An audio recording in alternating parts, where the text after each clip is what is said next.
Ok, bueno, entonces em, en la clase pasada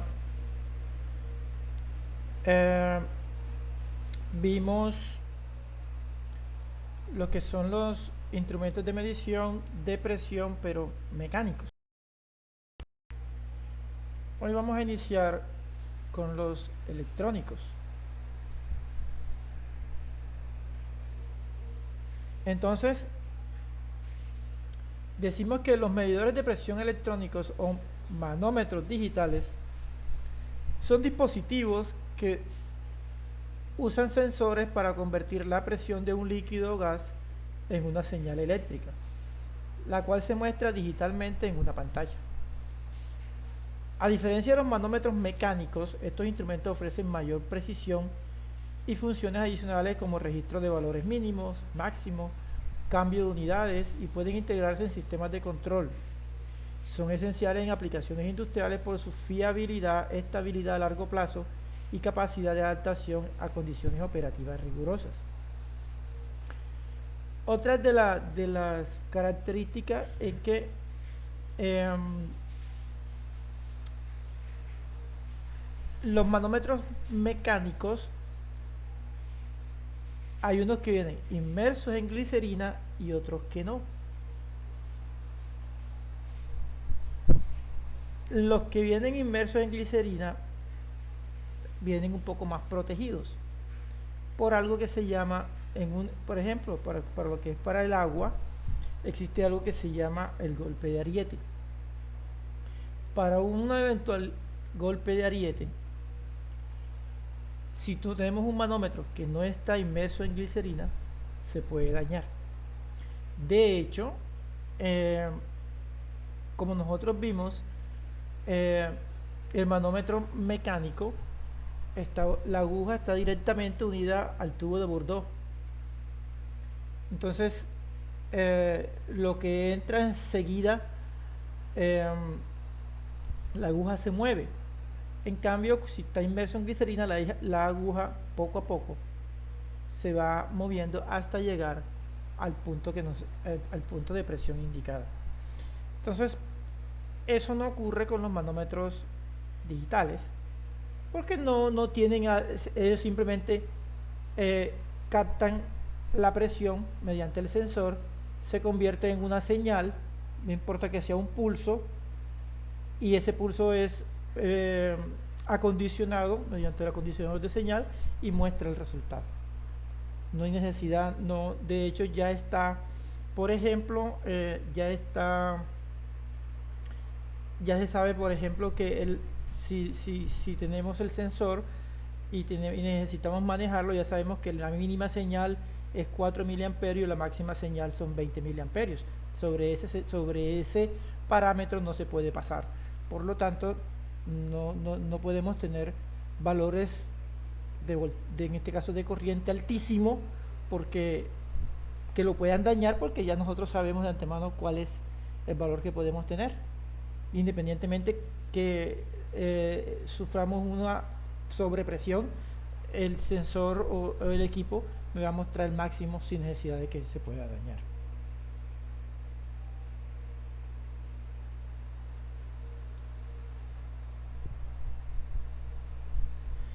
Entonces, dentro de los tipos de medidores de presión electrónico, tenemos los piezoeléctricos que usan el efecto piezoeléctrico, los capacitivos que miden el cambio de capacitancia, los resistivos basados en el cambio de resistencia y los magnéticos que usan principios magnéticos para medir la deformación.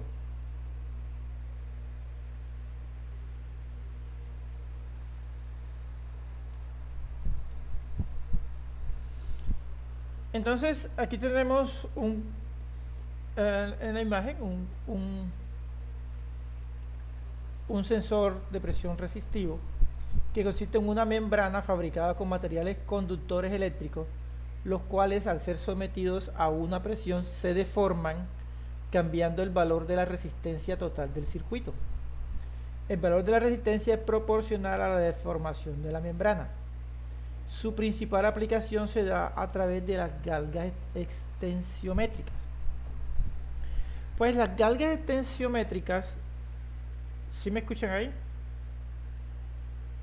Profe, ¿qué son galgas? Para allá voy, hija. Las galgas son extensión, es un sensor de presión resistivo, pero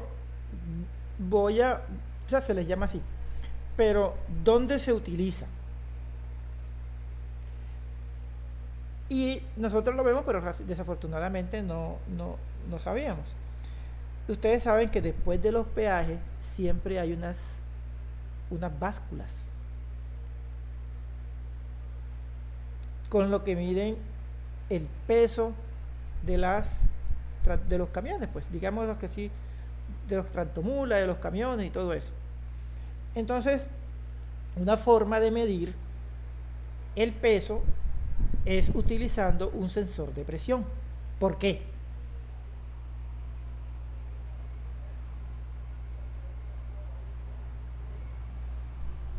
Pues por el peso se sabe, ¿no, profe? ¿Cómo? O sea, digamos, al momento de que el carro o la tractomula pasa, ejerce presión sobre, digamos, donde están puestas las galgas, ¿sí? ¿Son las galgas? Sí. Entonces ahí ella mide, ¿sí? Pero no sé a través de qué o cómo hace ¿Quién te, para quién, medir. quién te puede ayudar? Así es, lo que tú dijiste así es, pero ¿cómo?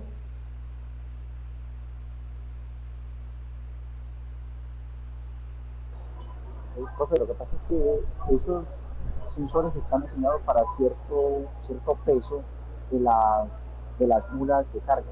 Entonces, cuando pasa un carro con cierta carga, porque hay carros de ciertos ejes que son los que tienen que pasar por esas básculas. Entonces, una vez que ellos pasan por ahí, entonces, digamos, entran eh, el peso, pues, como tal, y de acuerdo a eso, pues, es como el cobro que se le hace a esas empresas o a esos carros, pues, como tal. Es lo que tengo entendido. Bueno, ese sí es el principio más o menos, sí, comercial. De hecho, pues se pesan porque el asfalto, eh, todo pavimento, asfalto y todo eso son sensibles a la compresión que se puede dañar. Entonces le dicen, bueno, esto no puede pasar tanto peso por aquí porque me puede dañar el asfalto en este caso. O la vía, pues, por decirlo independientemente que sea asfalto o que sea pavimento. El cuento es cómo sé yo el peso con el sensor, con la galga extensiómetrica. ¿Cómo lo sé? Sí, ahí está, pero ¿cómo lo sé?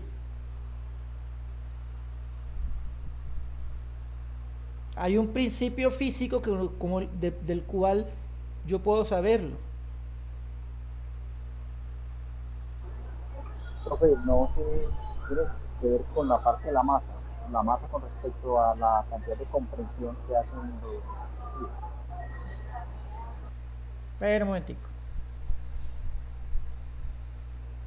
Yo sé que nada más estoy compartiendo.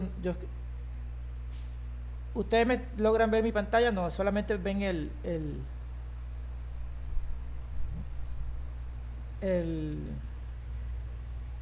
el PDF, ¿cierto? Es lo que tengo allá. Sí, profe, solamente se ve la PowerPoint, la presentación, más no se ve la pantalla del computador. Ok.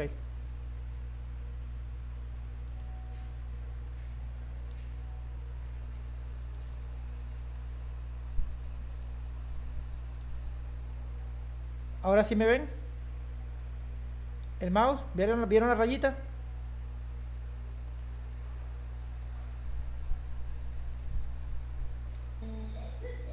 ¿No lo ven? Yo hice una raya. ¿Cuál es No, el? No, profe, no, profe, sigue igual. no, Lo que profe, pasa no es se que ve nada. creo que usted Bueno, entonces tiene déjenme yo. opción de compartir ventana. Voy a cambiar la forma de presentar para que puedan ver.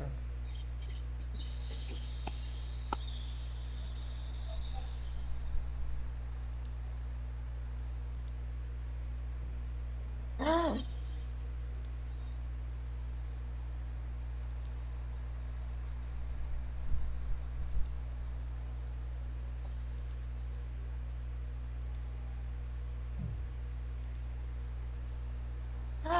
Yo no sabía.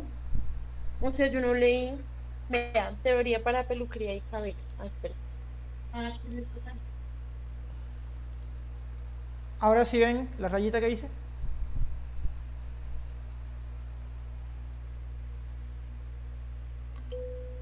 Sí, señor. Bueno,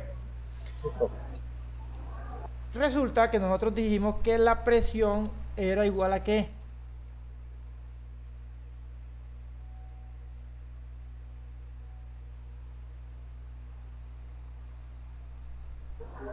Profe, creo, si no estoy mal, el peso con respecto al área eh, como tal.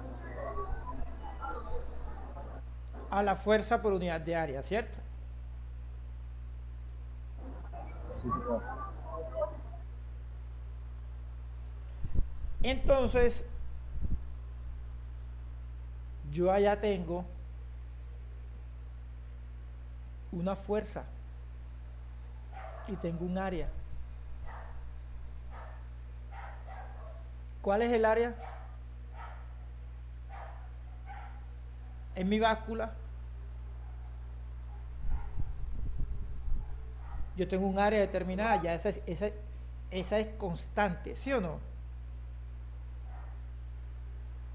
Yo tengo un área, yo hice una báscula y tengo un área determinada y esa es constante, eso no me varía. ¿Qué es lo que me va a variar? Esta, la fuerza. Y tengo una deformación que es directamente proporcional a la presión.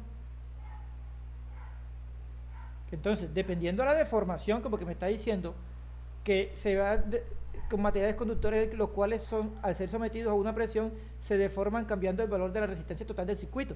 Entonces, ¿qué tengo? Tengo una presión que es directamente, tengo una deformación de la resistencia que me está dando cuál es la presión, ¿cierto? Entonces, si yo despejo aquí, yo puedo obtener el peso. ¿Y cuál es el peso? La fuerza. Porque el peso es la masa por la... ¿Por quién? ¿Volumen? No. Masa por gravedad. Masa por la gravedad. Entonces, si yo, entonces ya esto aquí me va a dar que mi fuerza, o sea, en este caso,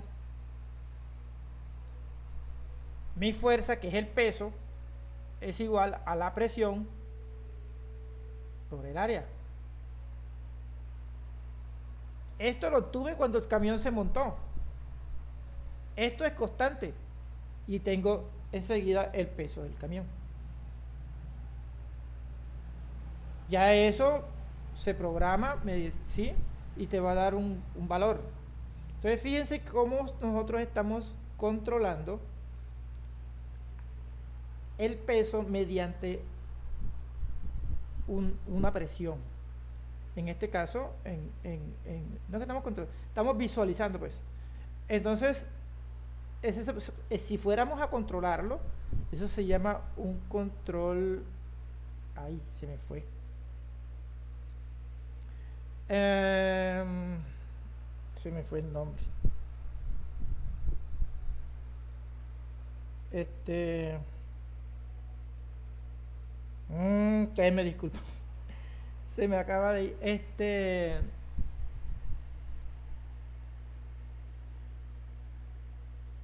Me disculpa. Entonces, ay, que no está presente. ¿Cómo es que es la palabra? Cuando yo hago algo por medio de otro. ¿Intermediario o qué? No, no, no. No. Sí, es más o menos, pero no la palabra técnica la tenía y no se me fue. ¿Socios? ¿Ah? ¿Socios? ¿Como socios? No. Eh, ¿Qué voy a decir por ahí? La tengo en la punta de la lengua, pero no sale. Eh, A lo mejor debe ser entonces asistido. Yo también. Ay. Bueno. Entonces, fíjense, perdón. Como el productor, el que le emite el portal. Sí, pero eso tiene un nombre técnico en el control. Sino es que, bueno, después se lo Ah, explico. bueno, profe, si es el control puede ser maestro esclavo, ¿no? No, porque es que estamos haciendo o sea, estamos tomando una variable para controlar otra. ¿Sí? Tenemos una variable que es la presión y vamos a controlar otra, que es la fuerza. En este caso es el peso. ¿Sí? Entonces, no es adaptativo, tiene otro nombre. ¿Sí? Entonces, fíjese que un sensor de presión, en este caso, lo estamos utilizando para mirar, pues no estamos controlando, sino que estamos mirando una fuerza. Entonces, eso es una forma muy práctica que la vemos, pues, en la vida diaria de cómo nosotros podemos utilizar un sensor de presión, en este caso, resistivo, claro, sí, electrónico. Ay, perdón, finalizar, listo. Entonces,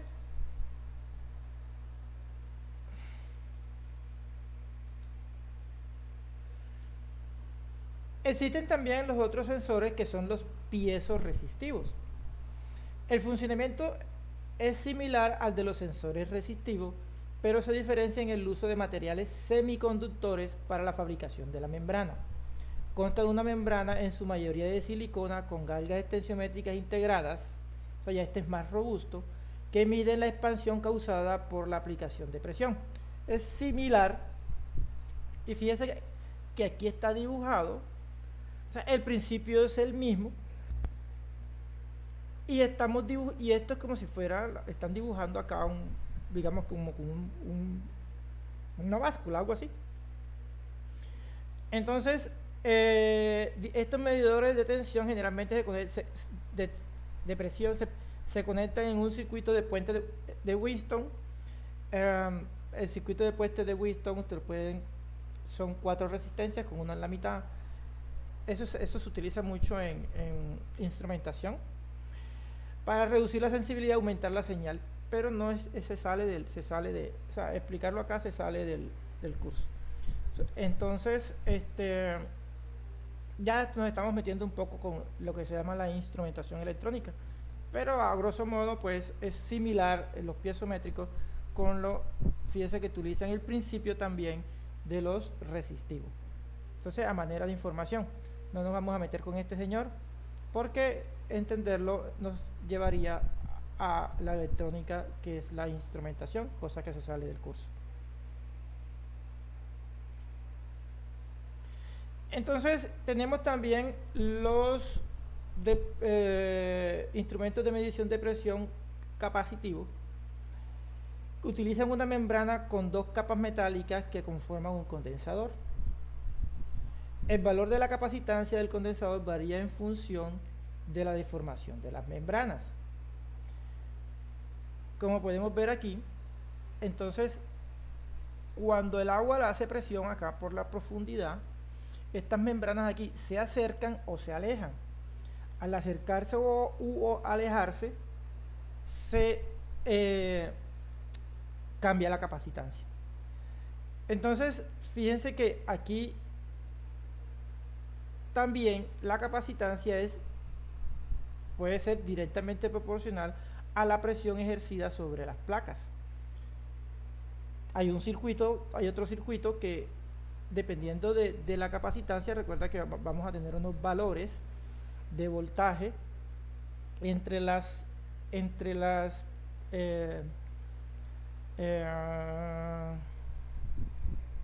no son los bornes, pues los terminales del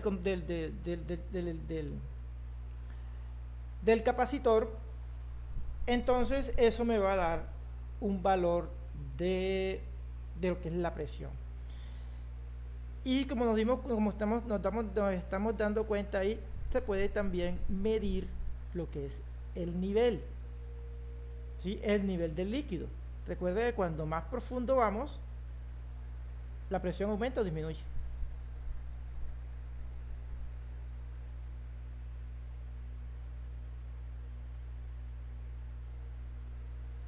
Aumenta, profe. Ok. Entonces, una pregunta aquí suelta. ¿Un condensador que almacena voltaje o corriente? ¿Un condensador qué, profe? ¿Qué almacena voltaje o corriente? Voltaje, profesor. Y si estuviéramos en un circuito polifásico, en este caso de corriente alterna, ¿qué pasa ahí con la,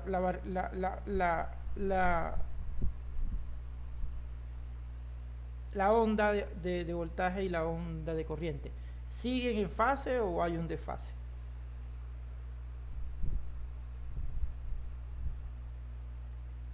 Un Repite la desfase. pregunta, profe. Hay un desfase. Y el desfase es quién se adelanta y quién se atrasa.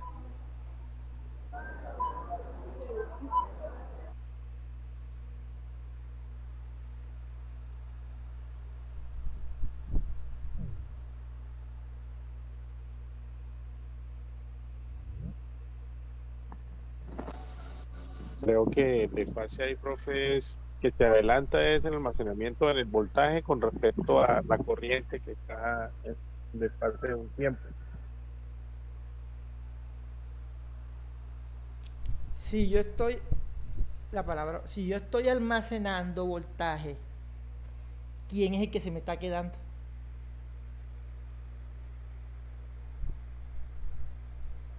¿El condensador? El condensador es quien lo está almacenando, hija. Si vienen los dos, el voltaje y la corriente, El voltaje, ¿ah? el voltaje. Ah, bueno. Si vienen los dos, el voltaje y la corriente, pero yo tengo un pocito ahí donde diga, aquí se me va a quedar el voltaje. ¿Quién pasa? La corriente.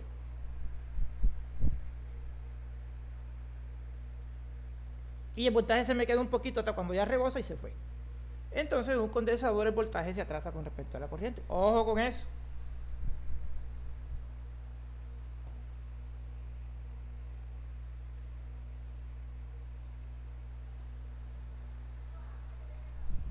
Entonces, hay unas preguntas aquí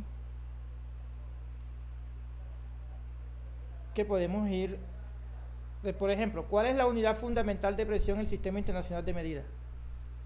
¿Cuáles son las unidades más utilizadas para medir presión en fluidos?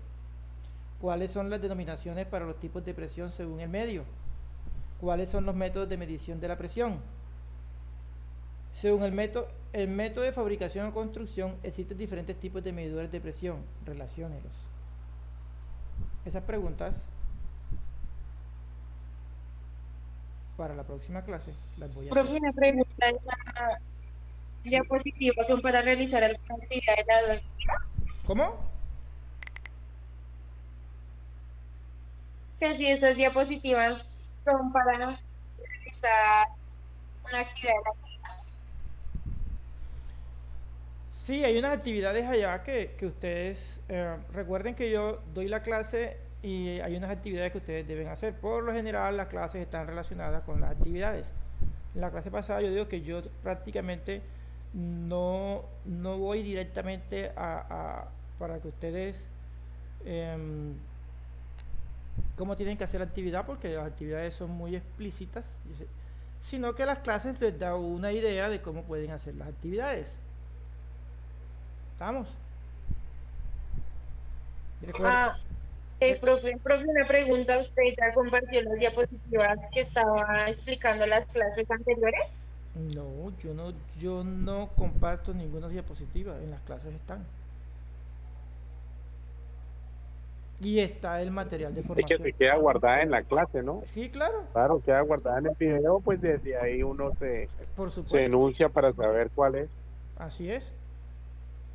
Que hay cosas que yo no tomo, hay cosas que tomo de la guía, el material de formación, hay otras que no, y así sucesivamente, porque de todas maneras, pues sí, yo veo el material de formación y hay cosas que yo digo, bueno, lo podemos explicar de esta forma, lo podemos explicar de esta otra, y así sucesivamente. Entonces pues no me fijo realmente al material de formación, no estoy como que tan pegado al material de formación, sino que porque hay veces que el material de formación es como medio enredado desde mi gusto, entonces yo lo explico de otra forma. Y listo. Pero todo está, tienen el material de formación y con la clase pues ya ustedes pueden hacer el resto. Pienso yo, no sé ustedes qué dirán. Ah, listo, pues. No, sí, profe, pues porque hay algunos que pues no todas las clases asistimos y pues quedamos perdidos, pero pues si las grabaciones eran verdad, pues entonces ya uno estudia las Sí, grabaciones. todas las grabaciones están guardadas, hijas, no, no, todas. Bueno, entonces, ¿dónde vamos? Acá, listo.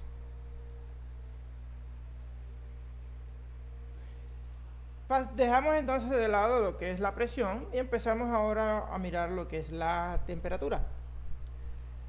Sí, entonces ya la temperatura nosotros sabemos que ¿qué? Que la medimos con un termómetro. Eso sí ya eh, es la que más medimos, por decirlo así, constantemente. Y sobre todo acá donde estoy yo.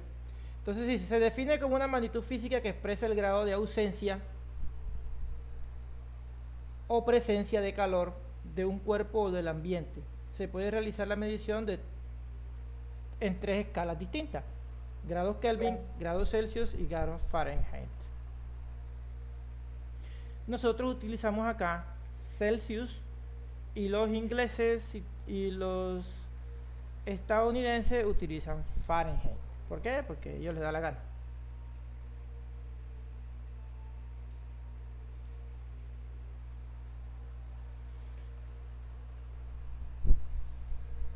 Entonces, miremos aquí cómo funciona, en este caso, una termoresistencia.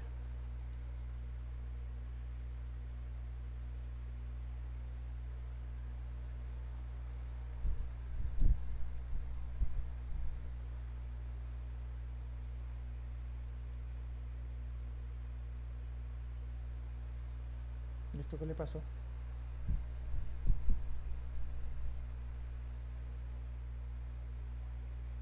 Se niega.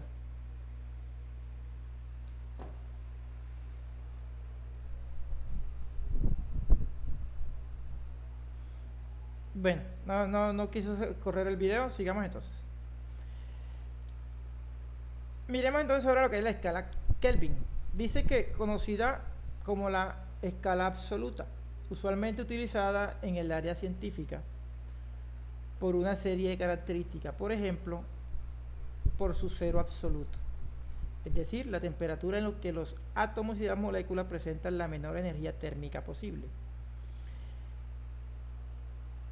Recuerden que la resistencia de los materiales al paso de la corriente eléctrica está ligada a la temperatura. Entonces, cuando se tiene un material y se lleva para que tenga una temperatura cercana al cero absoluto, de hecho el cero absoluto es una escala donde en la naturaleza hasta ahora no se ha conseguido. Tiene el nombre de quien lo dijo, Lord Kelvin. Entonces, muy cercana a la temperatura de cero absoluto, la resistencia de los materiales al paso de la corriente es casi nula. Y es en lo que la física de sólidos, en este caso, se dice que tenemos un material superconductor. Y yo creo que ustedes lo han en muchos videos, y hay muchos estudios sobre la superconductividad de los materiales. Y es donde se dice que posiblemente se podría obtener una energía infinita.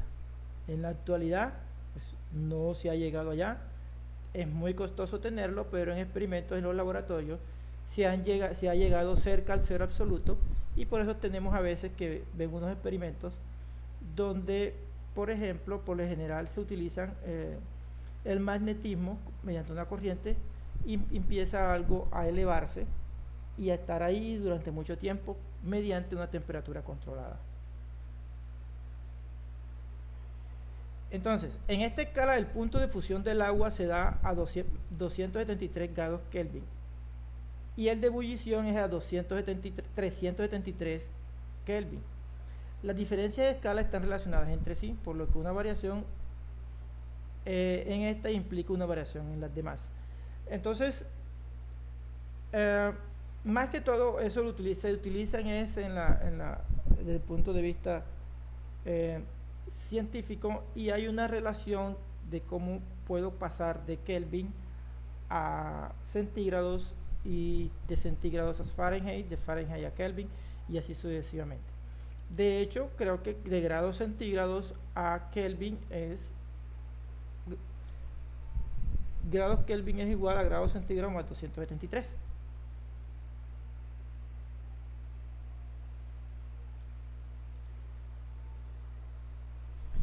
Entonces, los grados Celsius es una unidad derivada de Kelvin.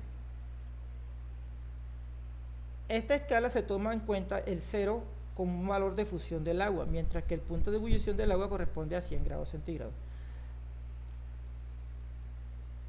Por lo tanto, nosotros decimos allá que, fíjese que a la medida que si decimos que grados Kelvin es grados centígrados más 273,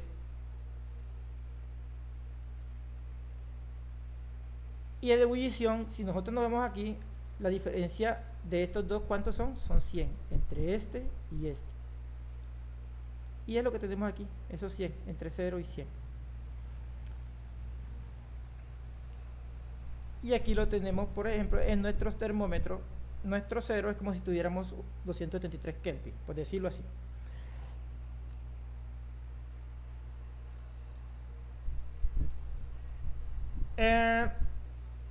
Los grados Fahrenheit es lo que había dicho, que lo utilizan los ingleses y los estadounidenses, y donde el punto de fusión del agua es de 270 grados Fahrenheit, y el de ebullición es de 32 Fahrenheit, y el de ebullición es de 212 Fahrenheit. Eso lo podemos nosotros convertir, podemos hacer la conversión y hallar la ecuación para pasar de uno al otro.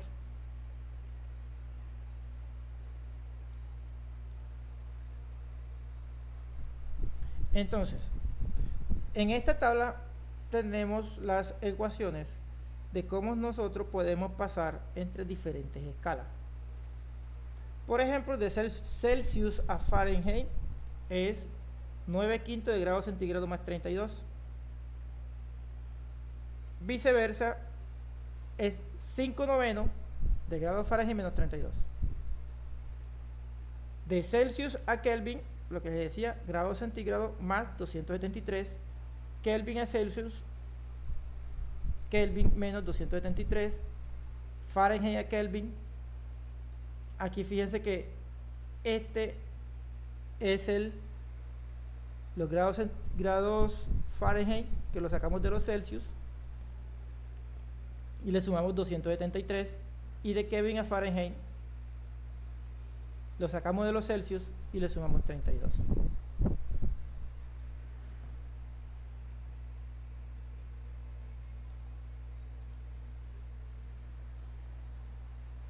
Entonces, así como existen medidores de presión mecánicos y electrónicos, también tenemos medidores de temperatura mecánicos y electrónicos. Los de vidrio que conocemos nosotros, que esos se dieron de vidrio con una columna de mercurio, que es el que nosotros, pues yo me medía la temperatura cuando yo estaba pelado, a muchos nos tocó también lo mismo. Existen los bimetálicos, que además de eso, los bimetálicos se pueden utilizar como si fuera como un control. Existen los resistivos, que esos se utilizan a nivel industrial, y los de infrarrojo, que se volvieron muy común cuando En la pandemia. ok, Pandemia. así es.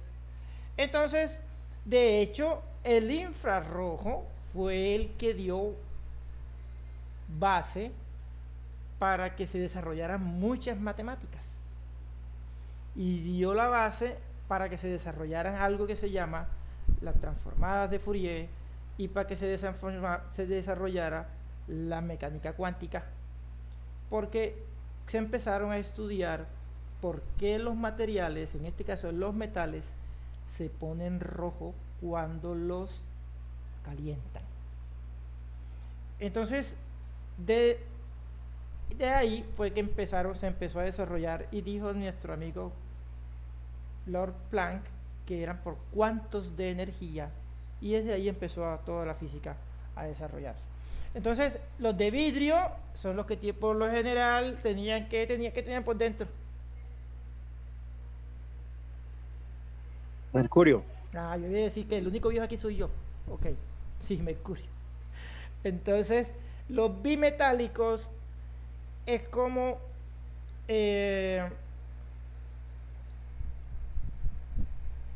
son dos láminas que cuando se calientan se deforman en sentido contrario.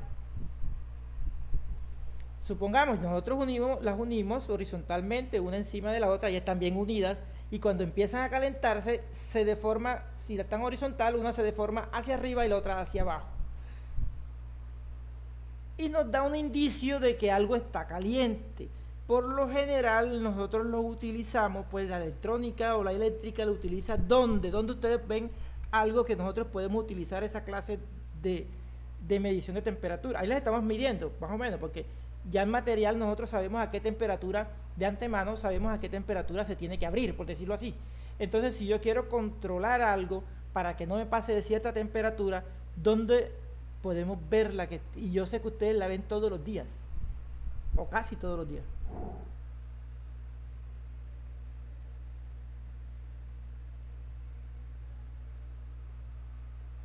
Piensen a ver. Termostatos. Sí. ¿Dónde? Repita la pregunta. No escuché. ¿Dónde ve que, profesor? Disculpe. ¿Dónde nosotros vemos la aplicación de los bimetálicos? En los hornos, las planchas. En los hornos, en las planchas, así es. En los breakers de las instalaciones eléctricas, cuando reaccionan en un cortocircuito. A la temperatura, así es. En las Neveras. también, algo que yo siempre lo asocio, porque como todos los... La estufa. Ajá. Todos los días yo lo veo, y lo veo por ahí más de 10 veces en mi cafetera. En las láminas de zinc, cuando calienta el sol, están fríos, está apenas la mañana y comienza el sol, comienzan a dilatarse, comienzan a traquear, a sonar duro. Eso, ¿sí? Entonces, pero eso no es un bimetal, ahí no estamos utilizando la electricidad. Pero sí, es una forma de decir la dilatación de los materiales con respecto a la temperatura. Pero sí, los bimetálicos lo utilizamos ahí. Ya nosotros de antemano sabemos a qué temperatura esos dos señores se van a abrir. Entonces siempre me va a mantener, pues decir, pues yo lo digo por mi cafetera, que estable está ahí. Entonces nosotros sabemos que siempre vamos a tener un café tibio, por decirlo así. Porque se abren y otra vez se pegan, se abren, y no hay, pues, por decirlo así, un pico de voltaje ni nada por el estilo.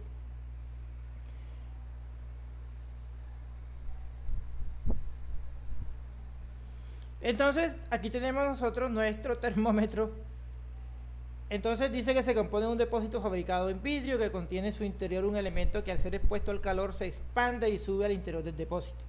Este tipo de termómetro es muy frágil y difícil de lectura en condiciones ambientales e industriales, por lo que se utiliza en ambientes controlados. Pues de hecho, para uno mirar ese coso, uno venía, se lo ponían debajo de la lengua y para mirarlo tenía que mirar, buscar en la luz a ver dónde era que veía la rayita. Pero son los más prácticos que en todas las casas, pues cuando se utilizaba anteriormente. Entonces dice, el elemento usado en el interior del depósito de vidrio varía dependiendo del rango de medición del proceso que se desea medir. Anteriormente utilizaban mercurio, pero debido a su alta radioactividad y el grado de contaminación, ya se utilizan otra clase de líquidos que son similares al mercurio.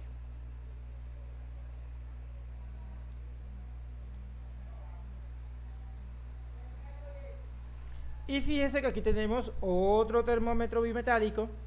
Este se puede utilizar en la industria. Dice, se basa en la diferencia de coeficiente de dilatación entre dos metales diferentes que son laminados conjuntamente y se conoce como láminas bimetálicas y pueden tener formas rectas, curvas, espirales o hélices. Una ventaja de este termómetro es que no posee muchas partes móviles, lo cual hace que el mantenimiento de este instrumento sea mínimo y además son económicos.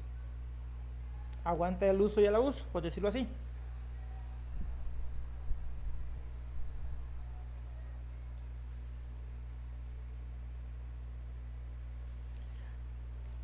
Tenemos algo que se llaman los termopares. Y esos son los resistivos. Es un sensor de temperatura que funciona gracias al efecto Seebeck. El cual genera un pequeño voltaje cuando... ¿Sí? Espera, el efecto Seebeck. Ahí voy. ¿Qué es el efecto Seebeck? Ahí vamos. Dice, el cual genera un pequeño voltaje cuando dos metales diferentes se encuentran unidos en un extremo. La magnitud de este voltaje es proporcional a la diferencia de temperatura entre la unión caliente y la otra unión, o una unión llamada de referencia, permitiendo medir temperaturas en un amplio rango. Son populares por su bajo costo, robustez y la gran variedad y tipos y rangos de medición que ofrecen en diversas industrias. Por ejemplo, vamos aquí. Nosotros tenemos con rojo un pedacito de alambre y con verde otro pedacito de alambre. Nosotros conocemos, esta es mi referencia, decimos que este es mi punto frío, nosotros sabemos cómo va a funcionar él. Y a esto, cuando en esta unión que está aquí,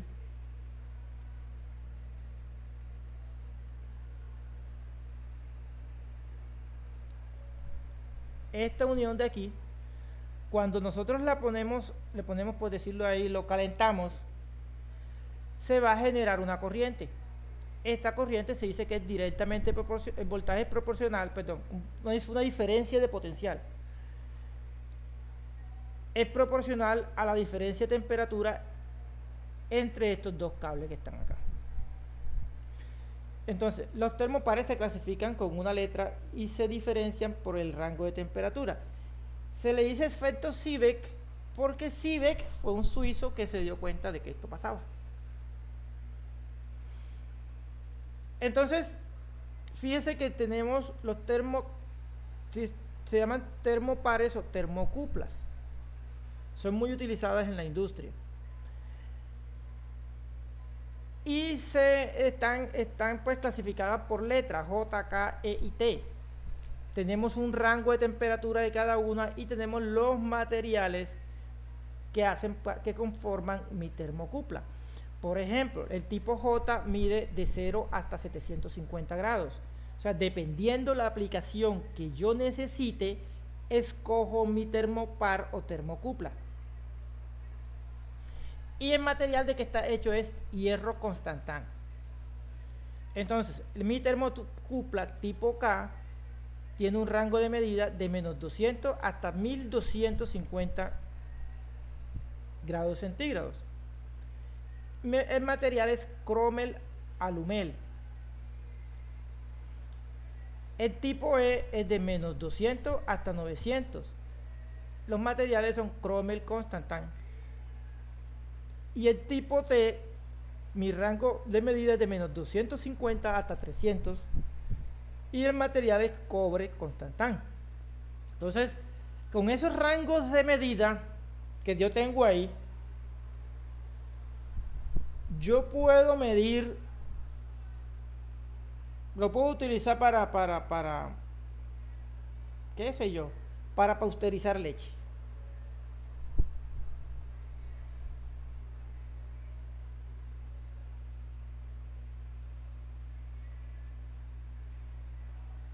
¿Quién me dice? Hello. Sí, profe, le escuchamos. Ajá, lo puedo utilizar para pasteurizar leche.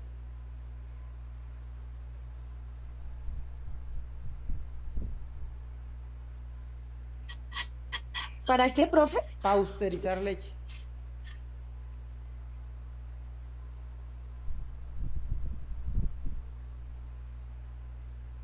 Supuestamente yo puedo utilizar entonces el de J, el J que es de 0 a 750. Pero si la leche yo la pasteurizo hasta 65 grados. No, estoy subutilizando. Profe, lo que pasa es que hay que mirar. Sí, dígame. ¿Qué pena, profe? Lo que pasa es que hay que, digamos, saber las medidas para poder, digamos, hacer la pasteurización. Pues yo le hablo, por ejemplo,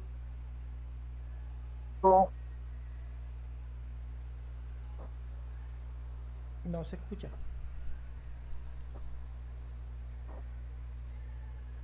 no de los hechos que la cerveza uno, la cocción se hace a los 100 grados, uno tiene en el mosto el, el líquido, el jugo, pues, como tal, que hace uno de la cebada y eso.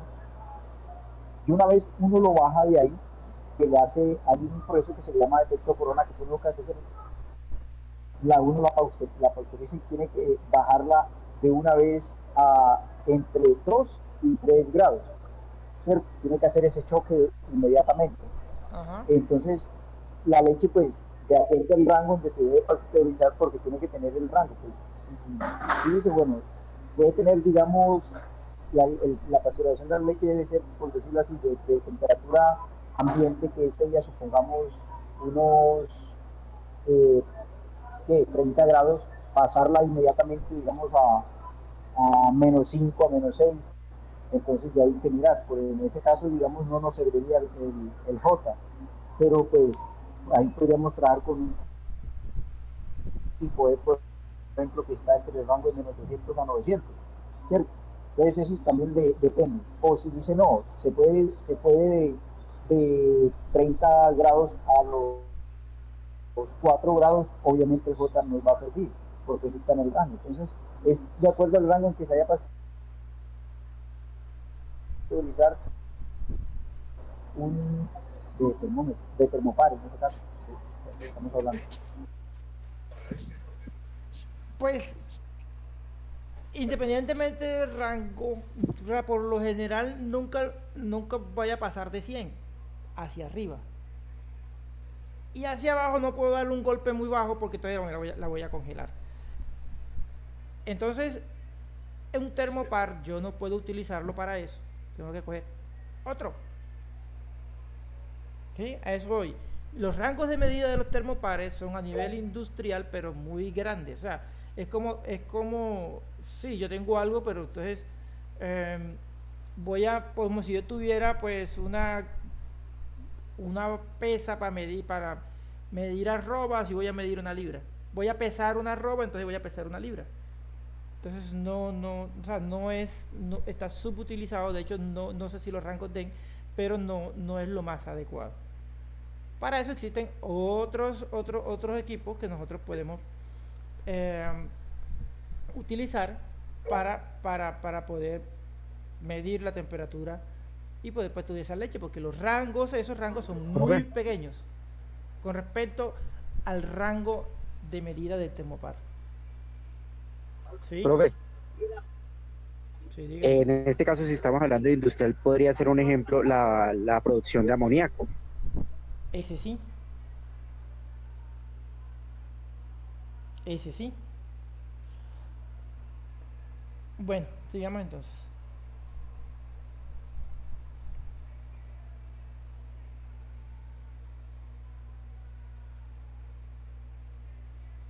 Ah.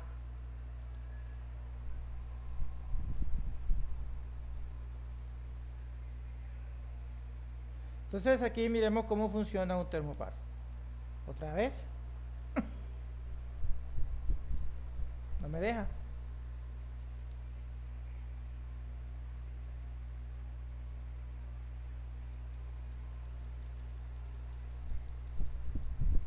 Se niega.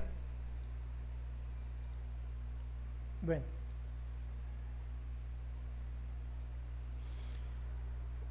Volvemos a nuestros termómetros conocidos de infrarrojo, de radiación infrarroja.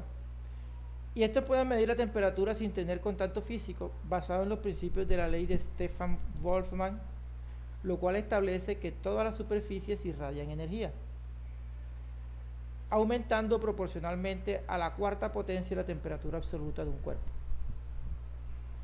Pueden medir temperatura hasta 700 grados y utilizan diferentes sensores y transductores para su medición. De hecho, estos ya son un poco más avanzados. Nos tenemos aquí, ya esos son. Desafortunadamente, con la pandemia nos familiarizamos bastante con ellos. Chicos, entonces, dejemos ahí, tengo una clase, pero se me había pasado. Entonces, pues, gracias por asistir. Tengo una clase ahora con otro muchacho a las 9. Que sigan pasando un feliz resto de semana. Profe, una pregunta, Dígame. qué pena.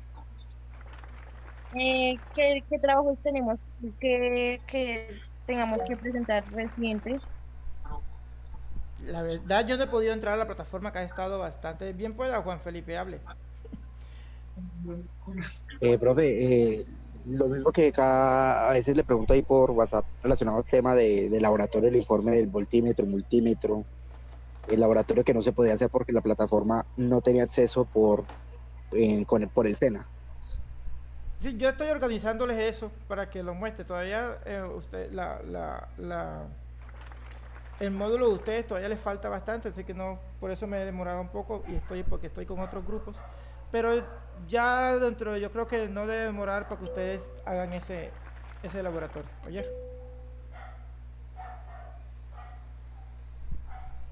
¿Alguien más va a preguntar algo? Bueno, chicos, que pasen un feliz resto de semana. Sigan pasando un feliz resto de semana y nos vemos la próxima semana. Que estén muy bien. Hasta luego. Gracias, profe. Gracias, profe. Gracias, Saludos, profe. compañero.